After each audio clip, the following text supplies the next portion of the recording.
Salam əziz izləyicilər, marafonun 5-ci günündən hər birinizi xoş gördük. Bizim bugün öyrənəcəyimiz mövzu elastiklik qüvvəsi və sürtünmə qüvvəsi olacaq. Gəlin deformasiya anlayışından başlayaq. Xarici qüvvənin təsiri altında bərk bir cismin forma və ölçülərinin dəyişməsi deformasiya adlanır. Deformasiyanın iki növü var, elastik və plastik deformasiya. Elastik deformasiya zamanı xarici qüvvənin təsiri kəsiləndən sonra cisim öz əvvəlki vəziyyətinə qayıda bilər. Amma plastik deformasiya zamanı xarici qüvvənin təsiri kəsiləndən sonra cisim əvvəlki vəziyyətinə qayıda bilmir. Məsələn, biz plastik deformasiya bir dənə nümunə olaraq plastilini göstərə bilərik.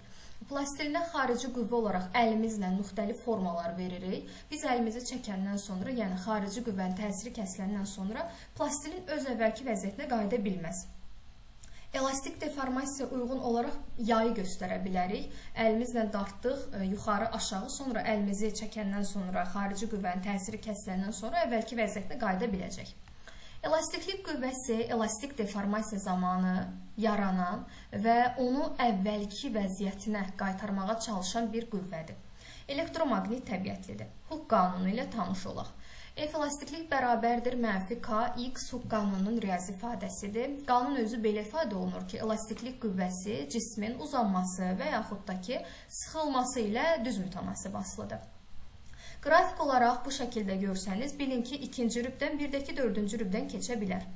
Yaylı dinamometrin iş prinsipi əsaslanır Huk qanununa. Sərtlik. K hərfi ilə işarə olunur, vahidi Newton böl metrdə ola bilər, yəni K bərabərdir F böl X-a görə. Newton böl metrdən əlavə kiloqram böl saniyə kvadratı da onun əsas vahidlərlə açılışıdır. Yayın sərtliyi asılıdır materialdan, bir də həndəsi ölçülərdən asılıdır. Yayın sərtliyi yayın uclarına tətbiq olunan nə qüvvədən asılı deyil, nə də yayın uzanmasından asılı deyil. Baxın, burada da qeyd etmişəm, K-nın F elastiklikdən, kütlədən, X-dan asılılığı olacaq bu formada. Elastiklik qüvvəsi yayın uzanması ilə düz mütənasib asılıdır. Qrafikin altında qalan bu bucağın tangensi ədədi qiymətçi sərtliyə bərabərdir, K bərabərdir tangens alfa. Yayın uzanmasının tapılması.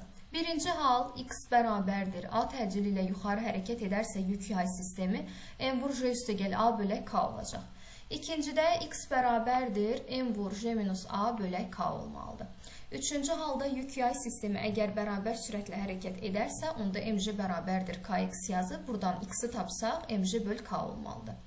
MA bərabərdir mənfi Kx ifadəsindən A-nı tapanda olacaq mənfi Kx bölək M. Yenə də burada ikinci və dördüncü rüblərdən keçməyə lazımdır. Deformasiya olunmuş yayın potensial enerjisi. Biz ayrıca potensial enerjini enerji mövzusunda öyrənəcəyik, amma bu mövzuda müəyyən məsələlər var ki, həmin məsələlərin həlli zamanı potensial enerjinin düsturunu bilməliyik. Birinci Kx kvadratı bölək 2, ikinci F kvadratı bölək 2K, üçüncü isə Fx böl 2-ni bilməyiniz lazımdır. Skalyar kəmiyyətdir. Vahidi isə 1 joule bərabərdir. Joulun açılışı Newton vur metrdir. Əsas vahidlərlə açılışı isə kiloqram vur metr kvadratı böl saniyə kvadratıdır.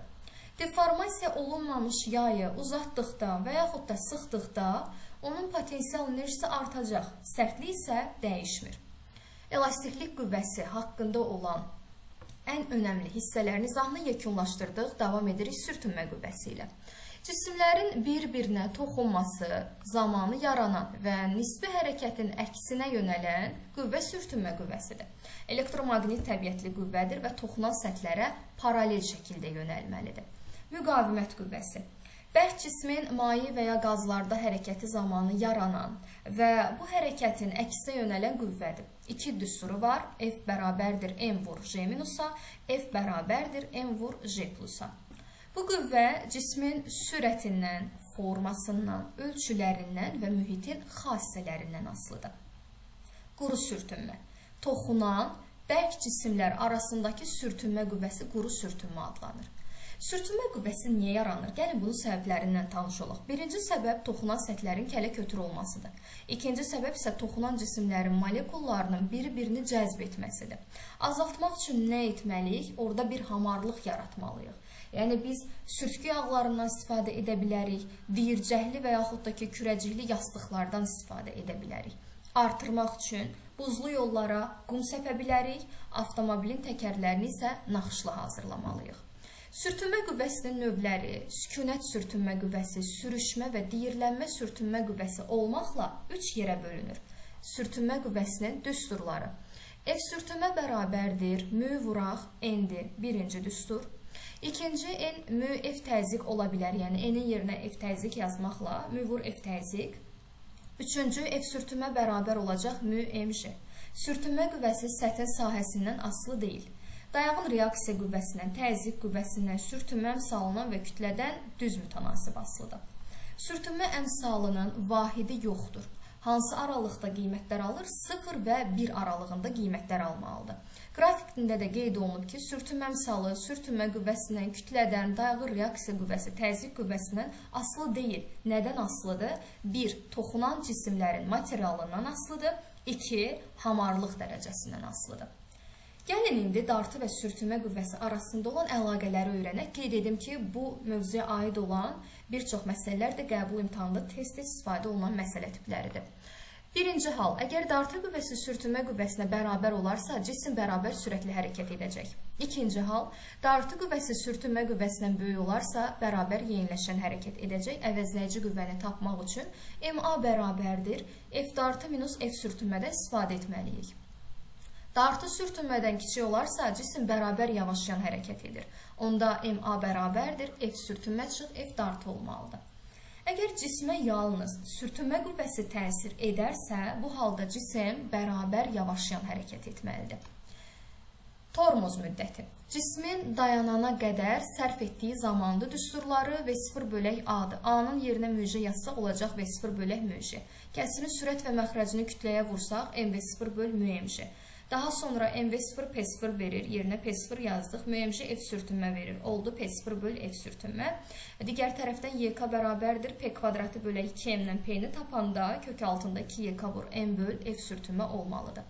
Baxın, biz düsturlara kütləni özümüz əlavə etdik, ona görə də tormoz müddəti kütlədən asılı deyil. Tormoz yolu. Cismin dayanana qədər getdiyi yoldur. Tormoz müddətinin düsturu V0 kvadratı bölək 2A-dır. V0 kvadratı böl 2 müjədir. Daha sonra MV0 kvadratı bölək 2 F sürtünmə, P0 kvadratı bölək 2 F sürtünmə vur M, YK böl F sürtünmədir. Tormoz yolu yadda saxlayın, kütlədən asılı deyil. Eyni zamanda tormoz müddətinə də aiddir bu ifadə. Məsələ tipləri üçün bizim müxtəlif qeydlərimiz var. Gəlin onlarla tanış olaq. Birincisi, kütləsi M olan maqnit şaquli polad lövhəyə cəzb olunaraq yapışıb. Maqnitlə lövhə arasındakı sürüşmə sürtünmə qüvvəsi F sürtünmədir. Maqniti yuxarı və aşağıya doğru bərabər sürətli hərəkət etdirmək üçün tətbiq olunan qüvvəni necə tapa bilərik? Birinci halda sürtünmə qüvvəsi yönəlib bizdə aşağı, F qüvvəsi yönəlib yuxarı, yəni bərabər sürətlə hərəkət etdirmək üçün tətbiq olunan F qüvvəsidir. F-i tapmaq üçün biz yazmalıyıq F sürtünmə üstə gəl mj. Digər tərəfdə isə F bərabər olacaq F sürtünmə çıxaq mj. Həmişə istiqamətlərinə diqqət edin. Qeyd. R radiuslu dairəvi döngədə hərəkət edən avtomobilin aşmaması üçün sürtünmə qüvvəsi böyük bərabər olmalıdır mərkəzi qaçma qüvvəsinə. MV kvadratı bölək R böyük bərabər olmalıdır mü mj-yə. Buradan maksimal sürəti tapanda V bərabərdir kök altında mü j r olmalıdır. Bu hissəyə qədər artıq həm elastiklik qüvvəsini, həm də sürtünmə qüvvəsini yekunlaşdırdıq. Davam edirik, mövzunun yerdə qalan hissəsi cismin çəkisindən bağlı olacaq. Yerin cazibəsi nəticəsində cismin üfüqi dayağa və ya şaquli askıya göstərdiyi təsir qüvvəsi cismin çəkisi adlanır. Vektorial kəmiyyətdir, vahidi isə Newtondur. Ölçü cihazı olacaq dinamometr. Gəlin çəkinin düsturlarından tanış olaq. 1. Əgər cisim sükunətdə olarsa və yaxud da ki, düz xətli bərabər sürətli hərəkət halında olarsa, çəkinin düsturu P bərabərdir mj, M-in yerinə rho V yazsaq, rho Vj olmalıdır. A təcili ilə şaquli yuxarı hərəkət zamanı P bərabərdir M vur J plusa. A təcili ilə şaquli aşağı hərəkət zamanı M vur J minusa. Çökük körpü zamanı M vur J plus V kvadratı böl R. Qabarıq körpü zamanı isə M vur J minus V kvadratı böl R olmalıdır. Əlavə yüklənmə. Şaquli yuxarı yönəlmiş təcillə hərəkətdə cismin çəkisi ağırlıq qüvvəsindən böyük olur. Bu hal adlanır əlavə yüklənmə. Əlavə yüklənmə əmsalını tapmaq üçün n bərabərdir 1 üstəgəl a böl j yazmalıyıq. Nəyi bildirir əlavə yüklənmə? Təcilli hərəkətdə cismin çəkisinin sükunətdəki çəkisindən neçə dəfə böyük olduğunu izah edir. Son olaraq bizə bu tipli məsələlər verəndə yuxarıdan tətbiq olunan gərilmə qüvvəsini, eyni zamanda aşağıdan tətbiq olunan bu gərilmə qüvvələrini tapmağın yollarını bilin. T yuxarı bərabərdir. İstiqamət baxın, mərkəzə doğru, yəni aşağıya doğrudur. Onda m vur v kvadratı bölək r çıx j olmalıdır. Bunların detallı izahını biz ətraflı mövzu izahında bildirmişik. İkinci, m vur v kvadratı bölək r üstəgəl j. Burada isə istiqamət yuxarı olduğuna görə arada işarə toplama olmalıdır. İpə bağlanan cisim şaquli müstəvi üzərində çevrə üzrə bərabər sürətlə fırladılarkən ipdə yaranan gərilmə qüvvəsinin tapılma hallarıdır. Mail müstəvi üzrə hərəkət. Mail müstəvi üzrə sürüşən cismə 3 dənə qüvvə təsir edir. Ağırlıq qüvvəsi, dayağın reaksiya qüvvəsi və sürtünmə qüvvəsi. Sükunət sürtünmə qüvvəsi ağırlıq qüvvəsinin paralel toplananına bərabərdir. Biz burada qüvvəni 2 dənə toplanana bölürük. Paralel və perpendikulyar olmaqla sükunət sürtünmə qüvvəsi onda bərabər olacaq mc sinus alfaya. İkinci, dayağın reaksiya qüvvəsi. Dayağın reaksiya qüvvəsi n ağırlıq qüvvəsinin perpendikulyar toplananına bərabər olduğundan mc kosinus alfa olmalıdır. Sürüşmə sürtünmə qüvvəsi isə F sürüşmə sürtünmə bərabərdir mu n, o da bərabərdir mu mc kosinus alfa. Sürtünmə nəzərə alınanda, bir də sürtünmə nəzərə alınmayanda biz təcili necə tapmalıyıq? Aşağı sürüşən cismin təcili A bərabərdir F paralel çıx F sürtünmə böl M. O da bərabərdir mc sinus alfa çıx mu mc kosinus alfa bölək kütlə. Buradan biz kütləni ortaq vuruq kimi çıxartsaq, yerdə qalacaq J, daha sonra da J-ni, mc-ni ortaq vuruq çıxardaq yuxarıdan. Aşağıdakı m-lə yuxarıdakı m gedir, yerdə qalır J, sinus alfa çıx mu kosinus alfa. Və sürtünməsiz sürüş ərzində nə baş verər? Bu zaman sürtünməni nəzərə almayacaqsınız. A bərabərdir F paralel böl M olmalıdır. mc sinus alfa bölək M, burada da qalacaq J sinus alfa. Burada gəlin alfasını da qeyd edək, daha da dəqiq olsun. Əgər alfanı artırsaq, yəni bucağın qiyməti artarsa, sükunət sürtünmə qüvvəsinin qiyməti artacaq, çünki orada sinus var.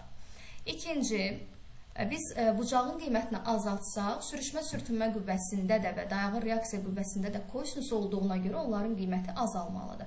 Xüsusi hallarla da tanış olaq. Birinci hal, mu böyükdür tangens alfa olarsa, cisim mail müstəvi üzərində sükunətdə qalar. İkinci xüsusi hal, mu bərabərdir tangens alfa ola bilər. Bu zaman bərabər sürətlə sürüşər mail müstəvi üzərində.